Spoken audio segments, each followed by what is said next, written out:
ఇన్ని మందులు చేసి ఖర్చు పెట్టి పంటలు ఎలా ఉంటున్నాయో అలాగే ఖర్చు లేకుండా కూడా అలాగే ఉంటున్నాయండి ప్రకృతి వ్యవసాయంలో.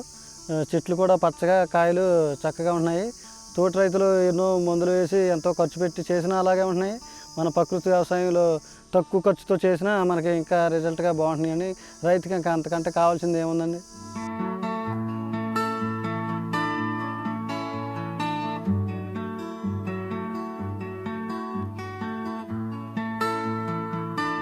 తనకున్న ఎకరా భూమిని కౌలుకిచ్చి వ్యాపారంలో సంపాదించాలని భావించారు. సంపాదన అటుంచి పెట్టుబడిపోయే పరిస్థితి వచ్చింది. అలాంటి రైతును అక్కును చేర్చుకుంది ప్రకృతి పద్ధతి వ్యవసాయం.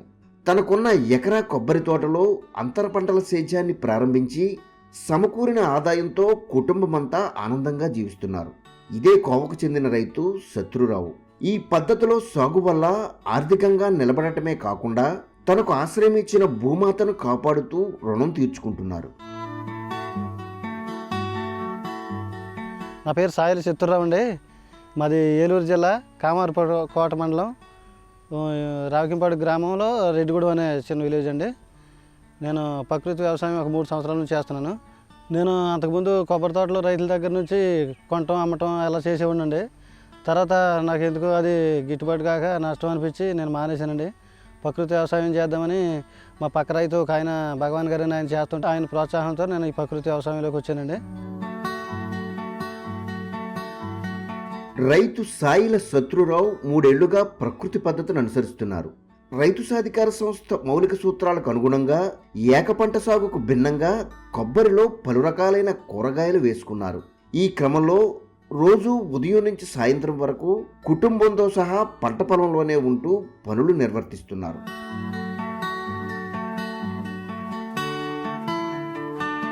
నాకున్న ఎకరం పొలంలో నేను వంగ తోట, ఒక పావు ఎకరం మిర్చిలో మళ్ళీ బెండ, వంగ తోటలో మళ్ళీ దోస, ఇలాగా ఒక పంట వేస్తే మనకి లాభం రేటు ఎలా ఉంటుందో ఏంటో తెలియక 4 రకాల పంటలు వేస్తే కొంచెం లాభం బాగుంటుందేమో, దానికి రేటు ఉన్నా దీనికి రేటు లేకపోయినా మనకు ఒకదాంట్లో ఒకటి కలుపుతుంది అని చెప్పి నేను మొదలెట్టడం జరిగింది. కొంచెం నాకు పర్లేదు అనిపిస్తుంది.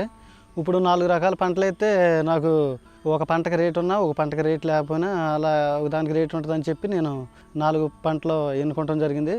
అలాగే దోసకి కొంచెం రేటు తక్కువగా ఉన్నా కానీ వంగలో మనకు రేటు కవర్ అవుతుంది. పచ్చిమిర్చిలో బెండ తోట వేసాను.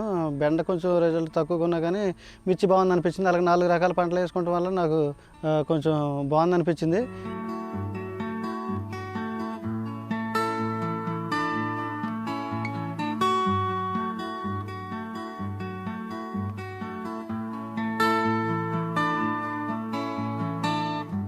మేము నలుగురు మా చేలోనే మేము పని చేసుకుని మా కాయలు మేము కోసుకుని మేమే అమ్ముకుంటున్నామండి. మాకు ఆరోగ్యపరంగానూ బాగుంది, మాకు ఆర్థికంగా మాకు డబ్బులు కూడా వస్తున్నాయండి.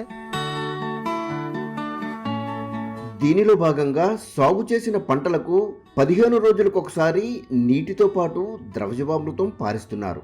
దీనికి ప్రత్యేకంగా పక్కా ట్యాంకు నిర్మాణంతో పాటు పైపులైన్ ఏర్పాటు చేసుకున్నారు. అదేవిధంగా 3 నెలలకు ఒకసారి ఒక్కో కొబ్బరి మొక్కకు కిలో చొప్పున ఘనజీవామృతం వేసుకుంటున్నారు. అవసరమైన సమయాల్లో నీమాస్త్రం కషాయాన్ని పిచికారీ చేసుకుంటున్నారు. దీంతో పాటు పంటలో వచ్చిన కలుపును యంత్ర సాయంతో తొలగించి మొక్కలకు మల్చింగ్గా వినియోగిస్తున్నారు. నేను ఘనజీవామృతం అనేది 3 నెలలకు ఒకసారి ప్రతి మొక్కకి కేజీన్నర అలా వేస్తానండి. వేసిన తర్వాత నేను మొక్కలకి జీవామృతం అనేది 15 రోజులకు ఒకసారి స్పేర్ చేసుకుంటాను. అలాగే కాయ పూత బాగుంటాకి, కాయ సైజు రావడానికి పంచగవ్య అనేది స్పేర్ చేస్తూ ఉంటాను. తర్వాత పొల్లటి మజ్జిగ అనేది అది కూడా నేను ఫ్లవరింగ్కి బాగుంటుందని చెప్పి అది కూడా స్పేర్ చేస్తూ ఉంటానండి. నాకు ఆకులు చెట్లు పచ్చగా బలంగా బాగానే ఉన్నాయండి. నాకు బాగుందనిపించింది.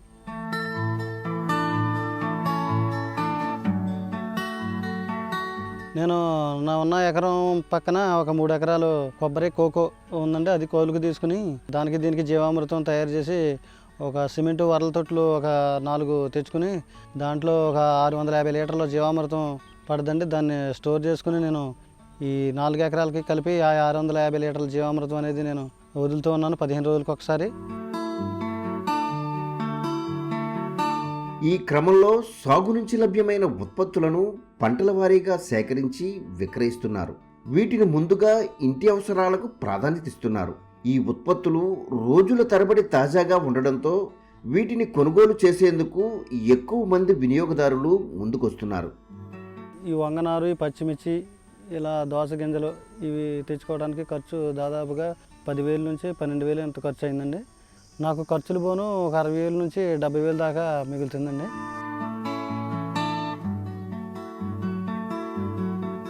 నా తోటలో పండించిన కూరగాయలు ముందు నేను తింటున్నానండి. నా హెల్త్ బాగుంది, నేను ఆరోగ్యంగా నా ఫ్యామిలీ అందరినీ ఆరోగ్యంగా ఉంచుతున్నాను. అలాగే నా తోటి రైతులు కూడా 10 రూపాయలు ఎక్కువైనా ఈ కూరగాయలు ఇమ్మంటున్నారు. అలాగే మార్కెట్ రేటు మీద 10 రూపాయలు రేటు ఎక్కువగా నేను వాళ్ళకి ఇస్తున్నాను.